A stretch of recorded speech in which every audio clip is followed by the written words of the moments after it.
아니 아이오닉5가 개같이 달립니다. 그 개 말고 여러분들 진짜 싫어하실 텐데 이제 드럼 브레이크 시대가 오는 거예요. 네, 안녕하세요. 모카 김한유입니다. CES 2023에서 아이오닉5의 완전히 새로운 모습이 공개됐죠. 네 바퀴가 막 자유롭게 꺾이는 모습을 보여줘요. 그러다 보니까 몇 가지 기능이 생깁니다. 우선 어떤 기능인가? 일단 크랩 웍이 됩니다. 이 크랩 웍이 뭡니까? 크랩, 개, 워크, 걷다. 그러면 개같이 걷는 이런 개란 얘기죠. 이렇게 걷는다. 그리고 제로턴도 됩니다. 제로턴이라는 건 뭐냐면 앞으로는 전혀 전진하지 않고 제자리에서 돈다는 겁니다. 이 의자 돌듯이 이렇게 도는 거예요. 얼마나 좋겠어. 막다른 골목이야. 그럼 이렇게 돌려서 나오면 됩니다. 아, 너무 좋네, 너무 좋네. 이건 각 바퀴가 따로따로 움직이기 때문에 가능한 거죠. 이 네 바퀴가 각각 모터가 있으니까 오른 바퀴는 앞으로, 왼 바퀴는 뒤로. 어떻게 말하면 탱크턴이라고도 얘기하는 거죠. 그리고 다이아그널 드라이빙. 요거는 뭐냐면 대각선으로 차가 움직인다는 겁니다. 이런 식으로 되면 평행주차 필요해. 그럼 옆으로 그냥 쓱 붙이면 돼요. 초보 운전자들한테는 아주 개꿀입니다. 앞바퀴를 중심으로 도는 피봇 턴도 있습니다. 앞바퀴를 딱 고정시켜 놓고 다른 바퀴만 돈다. 어떻게 가능한 건지 알아보고요. 그리고 앞으로 드럼 브레이크가 이런 차들의 대세가 될 텐데 이 드럼 브레이크 왜 나오게 된다는 건지 간단히 살펴보겠습니다. 네, 오늘 보여드린 이 차는 실제 양산차는 아니긴 하죠. 이 아이오닉5를 기반으로 만든 컨셉트카긴 합니다. 그런데 진짜로 계획이 있는 차긴 해요. 어떤 내용인가 조금 더 보면요, 이런 형태의 차가 처음 나온 건 아닙니다. 지난번에 현대차에서 이 네 바퀴가 따로따로 움직여지는 자율주행 자동차 이런 거 공개하기도 했어요. 그런데 이 차 바퀴를 이렇게 자유롭게 움직이게 하려면 손해가 아주 큽니다. 일단 휠하우스, 빙호관이 굉장히 커야 됩니다. 핸들을 돌리면 중심축이 여기 있으니까 이 축을 중심으로 해서 바깥쪽으로 바퀴가 나오는 것뿐 아니고 이 안쪽으로도 바퀴가 들어가기도 하죠. 차체에 닿지 않도록 이 휠하우스 안쪽이 비어 있는 거예요. 그런데 자동차 구조를 한번 보면요, 앞바퀴가 있는 곳은 엔진룸이니까 사실 별 문제가 안 돼요. 뭐 엔진룸을 좀 더 작게 만든다거나 엔진을 뭐 새로 배치한다거나 이런 방법으로 이 안쪽 공간이 나옵니다. 그런데 뒷바퀴는 승객석 위에 있어서 이 뒷바퀴가 꺾이게 할 수가 없어요. 승객이 못 타거나 아니면 짐을 못 싣거나 이런 문제가 생기게 되는 거죠. 그래서 구조적으로 뒷바퀴가 안쪽으로 꺾이는 구조는 현실적으로 쉽지 않죠. 근데 이번에 공개한 아이디어는 좀 훌륭합니다. 지금 보시면 앞바퀴가 이렇게 안쪽으로 움직이죠. 뒷바퀴는 뒤쪽으로 움직여요. 이렇게 안쪽으로 스며 들어가는 그런 형태입니다. 그래서 앞뒤로 빈 공간을 만드니까 바퀴가 90도까지 꺾여도 들어갈 구석이 있는 거죠. 꼭 승용차일 필요는 없는 것 같고요. 버스나 짐 옮기는 자동차에 쓰더라도 좋을 것 같습니다. 실제로 양산될 수 있는 기능인가? 양산이 되긴 되는데, 근데 이렇게까지 꺾는 거, 요거를 양산한다는 게 아니라 인휠 모터를 기반으로 하는 통합적인 모듈을 공급하겠다. 요거는 분명한 것 같아요. 인휠 모터가 뭐야? 하실 수 있는데 이거 절대 복잡한 거 아니니까 조금만 들어보세요. 일단 휠 안에 모터가 있다 해서 인휠 모터라고 합니다. 보통 엔진 자동차는 그렇지 않죠. 모터에 드라이브 샤프트를 연결을 합니다. 서스펜션이 이렇게 위아래로 움직여도, 그리고 바퀴가 이렇게 꺾여도 동력을 계속 전달할 수 있다 해서 이걸 CV 조인트라고 하는 부품입니다. 컨스탄트 벨로시티, 그래서 CV 조인트인데 등속 조인트, 속도가 일정한 조인트. 이 등속 조인트는 계속 도니까 마찰이 어마어마하겠죠. 그래서 이 안에는 그리스가 가득 차 있습니다. 그리스가 빠져나오지 않도록 바깥쪽에 부트 고무를 붙여놔요. 문제는 이게 고무니까 언젠가 찢어지면 거기서 그리스가 다 새 나와요. 자동차 오래 타신 분들 아시겠지만 핸들을 끝까지 돌려서 이렇게 가다 보면 틱틱틱틱틱 하는 소리가 납니다. 그러면 다들 깜짝 놀라서 이제 센터로 가게 되죠. 등속 조인트가 개발되기 전의 자동차들은 다 후륜구동이었습니다. 후륜구동은 리지드 엑슬이라는 걸 썼어요. 등속이 필요가 없죠. 그냥 연결돼 있으니까. 그런 형태의 서스펜션을 옛날에 썼어요. 우리나라에 그럼 등속 조인트를 적용해서 전륜구동으로 만든 차, 포니 엑셀이 최초의 전륜구동 자동차였는데, 그때 당시 엑셀 광고가 이런 거였어요. 신문 광고인데, 성냥갑으로 직접 실험해 보세요. 앞에서 끌어주는 게 더 좋은지 뒤에서 미는 게 더 좋은지, 이런 광고가 있었습니다. 그냥 뒤에서 성냥갑을 밀려고 보면 옆으로 틀어진다는 거죠. 앞에서 끌어봐라, 그럼 잘 올라갈 수 있지 않냐, 이 얘기를 하는 거예요. 쓸데없는 얘기 죄송하고요.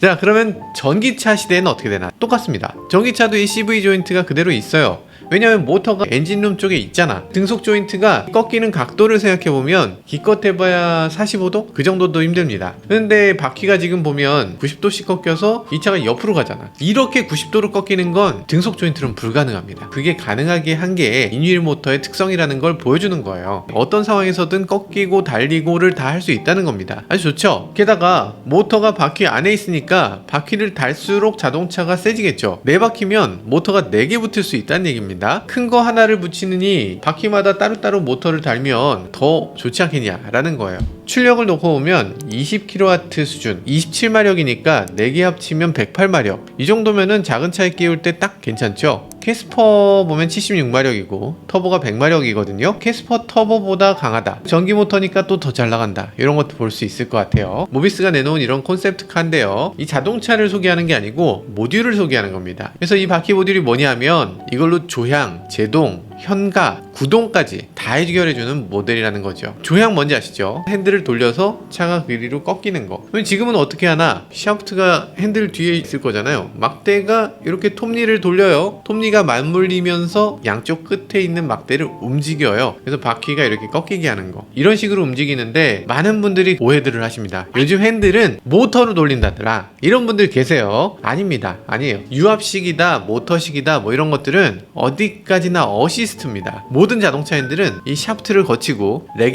피니언을 거치게 돼 있어요. 서큘레이션 볼 같은 걸 사용하는 경우도 간혹 있죠. 어쨌든 이게 전자적으로 하는 게 전혀 아니에요. 기계장치다라는 거. 그런데 그 기계장치가 정말로 다 전동으로 바뀌어버립니다. 모든 자동차 회사가 뭐 누가 먼저랄 것도 없이 스티어링 휠을 다 전동화하는 계획을 갖고 있어요. 스티어 바이 와이어라고 해서 다 전동으로 바뀌게 됩니다. 자동차 업계나 뭐 기계 쪽에서 와이어라고 얘기하는 건 전선을 통해서 연결한다. 기계적인 장치를 아예 안 거치고 전선만 갖고 연결하겠다는 걸 바이 와이어라고 합니다. 기술은 다 있고 다 도입하기 일보 직전인데요. 이 레이싱 시뮬레이터에서 이렇게 핸들 돌리면 전기 신호만 게임기로 들어가잖아요. 그럼 게임기로 들어간 전기 신호로 게임이 움직이는 거잖아. 반대로 게임기에서도 피드백을 주죠. 엔진 떨리는 거 이런 걸 가상으로 막 이렇게 핸들로 전해주고 이러잖아요. 그걸 구현한다는 겁니다. 이 코너 모듈 이것도 그런 기술을 갖고 있습니다. 렉, 피니언 뭐 이런 건 필요 없고요. 이런 부품들이 들어갈 곳이 필요 없기 때문에 그걸 다 자동차 공간으로 쓸 수 있게 된다는 거죠. 설계가 엄청 자유로워지겠죠. 침대차가 필요해? 가능. 전체를 다 화물차로 만들어줄까? 가능. 어떤 공간을 원하시든지 우리가 다 만들어 드릴 수 있습니다. 이러는 거죠. 좌핸들, 우핸들 이렇게 차를 두 가지로 만들 필요가 없어요. 뭐 일본, 호주, 영국, 뭐 인도도 그렇죠. 이렇게 수출하는 차들 떼서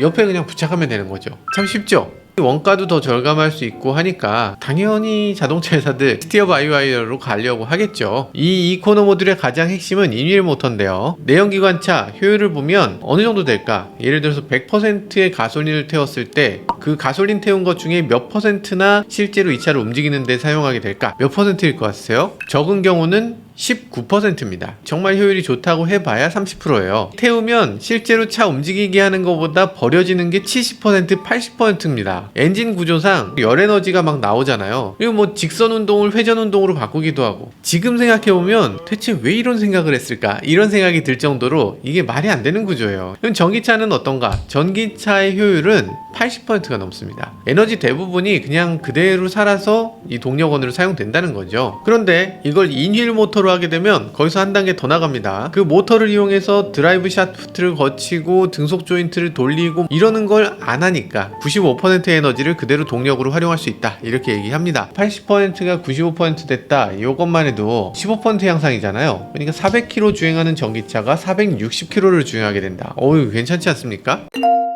전자식 브레이크 이거 좀 말씀드려야 될 것 같아요. 지금까지의 브레이크는 다 유압식이에요. 호스를 연결하고 브레이크액 넣고 페달을 밟으면 저쪽 패드에 가서 미는 거지. 그렇게 브레이크 액을 밀어서 그 유압으로 브레이크를 만드는 게 아니고 브레이크를 얼마나 작동시켰는지를 전자신호로 체크하고 그만큼 브레이크 패드가 디스크를 꽉 잡아서 세운다. 그런 얘기예요. 이게 이 브레이크입니다. 이런 아주 단순한 장치로 만들어낸다는 거죠. 다 알았는데 갑자기 드럼식 브레이크 왜 얘기하냐? 아니야. 이 코너 모듈 구조 디스크 브레이크인데, 근데 실은 양산이 되면서 이거 드럼식이 될 가능성이 아주 높습니다. 이유를 말씀드려야 되는데, 얼마 전에 폭스바겐 ID4 이 드럼식 뒷브레이크 사용한다고 해서 얘기가 좀 불거지기도 했죠. 드럼식 브레이크는 열을 많이 받고 성능이 좀 떨어질 수 있잖아요. 생긴 것만 봐도 야, 이런 브레이크 단차를 가지고서 어떻게 타나, 이거 좀 불안해서 못하겠다, 이런 얘기 나올 수 있죠. 실은 뒷브레이크는 거의 안 씁니다. 그것도 후륜구동 전기차면 아예 안 쓴다고 봐야 될 정도예요. 이거 그냥 빼도 되는데 넣어준 거다. 왜냐면 회생제동이 어지간한 브레이킹보다 센 경우가 많이 있기 때문에 브레이크는 그냥 없어도 되는 경우도 있습니다. 아유, 나는 운전 터프하게 하니까 나는 꼭 필요해 하시는 분들 계실 텐데 꼭 그렇지만은 않습니다. 이게 어느 정도냐면요, 포뮬러 2 다 아시죠? 직접 보시기도 하셨을 거고. 근데 이번 세대부터는 뒤쪽에 브레이크를 아예 없앴습니다. 뒤쪽은 그냥 회생제동으로 하면 된다,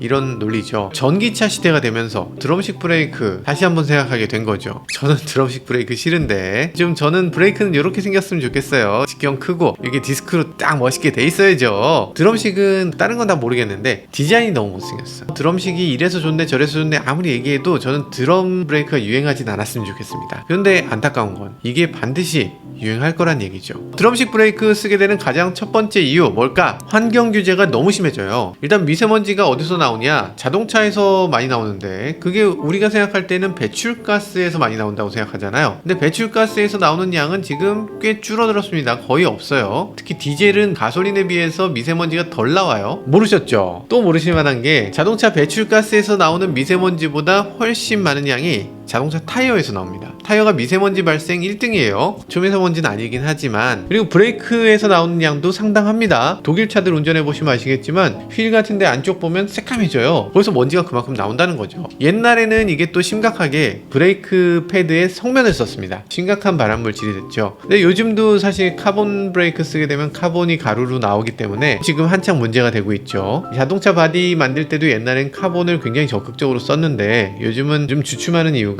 이게 또 진폐증을 일으킬 수 있다. 카본에 대해서 좀 다시 보자, 이런 얘기도 있습니다. 유로 7 되고 뭐 그러면서 브레이크 패드에서 먼지 못 나오게 해야 됩니다. 그러면 이걸 어떻게 하나? 이 디스크 주변으로 이렇게 포집하는 커버 같은 걸 씌워야 돼요. 브레이크를 감싸게 되면 결국에 뭐다? 이게 드럼식이죠. 드럼 브레이크는 어떻게 생겼냐면 이렇게 생겼습니다. 밥그릇 같은 게 도는 겁니다. 브레이크 면이 있는 요걸 슈라고 합니다. 슈가 이 밖으로 밀어내서 차를 멈추게 하는 거. 이 크기 대비 성능으로 보면 어마어마하게 좋은 거예요. 어쨌든 이런 식으로 생겨 있으면 브레이크 먼지가 나와도 대기로 뿜어져 나오지 않기 때문에 환경 규제를 통과할 수 있게 되고, 그래서 많은 메이커들이 이제 드럼식으로 갈 수밖에 없는 상황이 됩니다.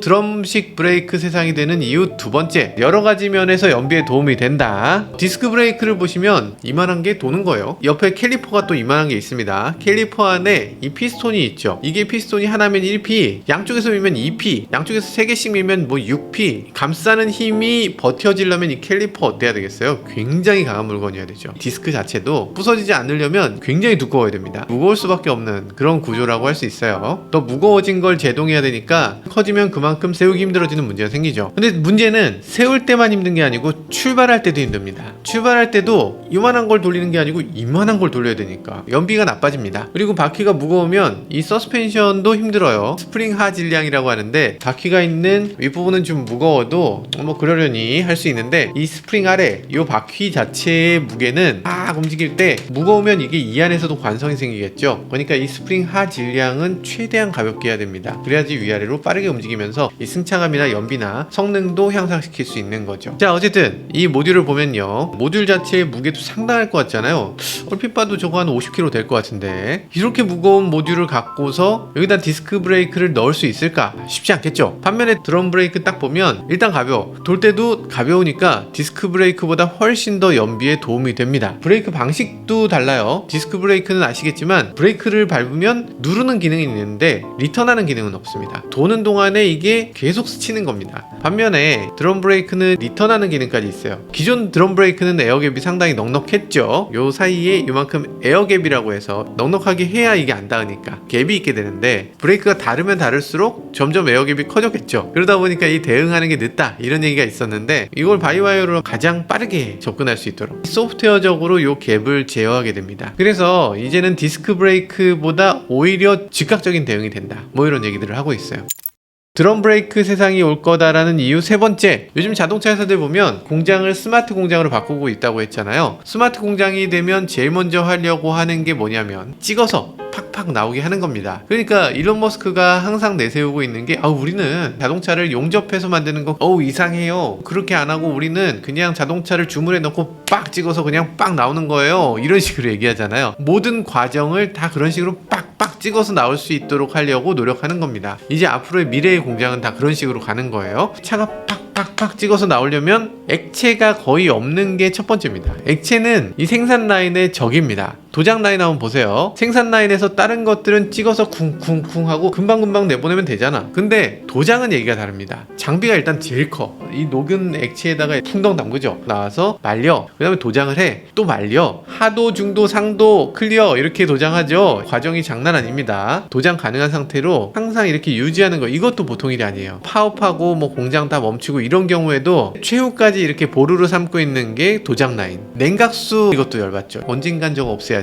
이런 상태. 엔진 오일, 뭐 미션 오일 이런 거는 이제 뭐 전기차 시대가 됐으니까 사라진다 하지만 정말 시간 많이 들어가는 건 브레이크 액입니다. 스마트 공장에선 꼭 없애려고 하고 있어요. 브레이크 액은 수분을 빨아들입니다. 수분 먹으면 브레이크 액 못 쓰게 되는 거 아시죠? 브레이크 액을 차에 집어넣고 생산하고 뭐 이런 과정, 계속 교체해야 되고 뭐 이런 과정 안 했으면 좋겠다. 그냥 바로바로 생산할 수 있으면 좋겠다라는 거죠. 그리고 또 중요한 문제가 있죠. 가솔린차 같은 경우는 뒷바퀴 쪽으로 브레이크 액을 보낼 만한 공간이 충분히 있었습니다. 여기 라인들이 들어갈 만한 데가 꽤 있어요. 이쪽에 집어넣어도 되고 머플러 쪽에도 있고 센터 터널도 있고 뭐 엄청 많습니다. 전기차는 조금 어려운 문제가 있죠. 이 스케이트보드 플랫폼이다 이러면서 바닥은 다 배터리야. 여기다가 파이프를 어디다 깔지? 뭐 이런 게 어려운 문제가 됩니다. 물론 이걸 위쪽에 한 층을 더 쌓거나 뭐 파이프를 실내에 놓거나 뭐 이러면 뭐 가능한데, 플랫폼 입장에서 스케이트보드 플랫폼의 장점을 막 내세우면서 자유롭게 이 차의 모양을 다 바꿀 수 있어. 이런 식으로 얘기하는데 다 자유롭게 할 수 있어. 가운데 이 터널만 빼고. 이렇게 하면 조금 이상하잖아요. 바닥에 배터리 공간 일부를 할애해서 거길 비워야 돼. 이것도 좀 이상하고. 그러다 보니까 이 플랫폼 만드는 입장에서는 앞바퀴는 브레이크 액을 그대로 사용하는 기존 브레이크 방식으로, 그리고 뒤쪽은 브레이크 액이 들어가지 않는 전동식으로 이렇게 하고 있는 상황입니다. 브레이크 액이 완전히 없는 차는 지금까지는 없습니다. 브레이크 바이와이어를 도입했다라고 해도 결국에는 브레이크에서 마스터 실린더까지만 바이와이어고,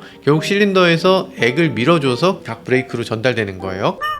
자, 드럼 브레이크의 또 다른 장점이 있습니다. 플러그 앤 플레이가 됩니다. PNP라고 하죠. 자동차 회사들이 정말 좋아하는 게 PNP. 드럼 브레이크를 하나씩 놓고 보면 아까 보셨다시피 구조가 복잡하잖아요. 디스크 브레이크가 훨씬 더 단순해 보입니다. 근데 보면요, 문제가 생기면 이걸 뜯어야 돼. 하다못해 패드 교체하려고 해도 여기 캘리퍼에 있는 핀을 풀어서 빼고 들어서 피스톤을 여기 밀어 넣고 인디케이터를 패드에 붙이고 넣고 뭐 어렵진 않아. 어쨌든 중요한 건 이걸 뜯어야 되잖아. 드럼 브레이크는 그럴 필요가 없습니다. 패드가 닳았으면 야 그럼 빼! 새 거 갖고 와서 껴! 끝나요. 뭐 브레이크 파이프를 연결하거나 이런 거 필요 없죠. 그냥 전기줄만 연결하면 돼. 물론 모듈이 좀 더 비쌀 수는 있어도 요즘은 정비사가 거기서 뭐 이거 하고 저거 하고 뭐 조작하고 이런 거보다 그냥 새 거 갖다 껴서 작동시키는 게 훨씬 더 싸죠. 생산 라인에서도 마찬가지입니다. 드럼 브레이크 꽂았어, 나가.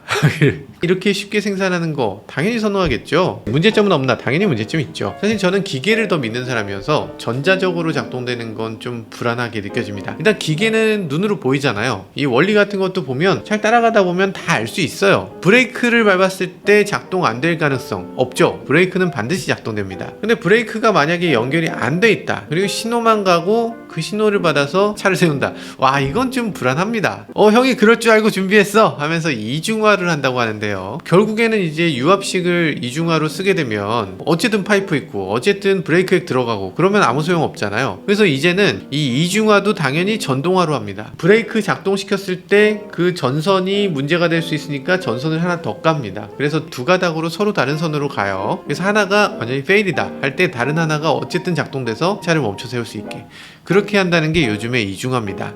그런 게 언제쯤 곧 보실 수 있습니다. 여러분들이 아는 차에 이게 들어가요. 어쨌든 이게 이중화가 된다고 하니까 안심이 된다 이런 얘기를 하는데 혹시 그 EMP 쇼크웨이브 같은 거 이런 거 맞을 수 있지 않나? 살짝 걱정되는데.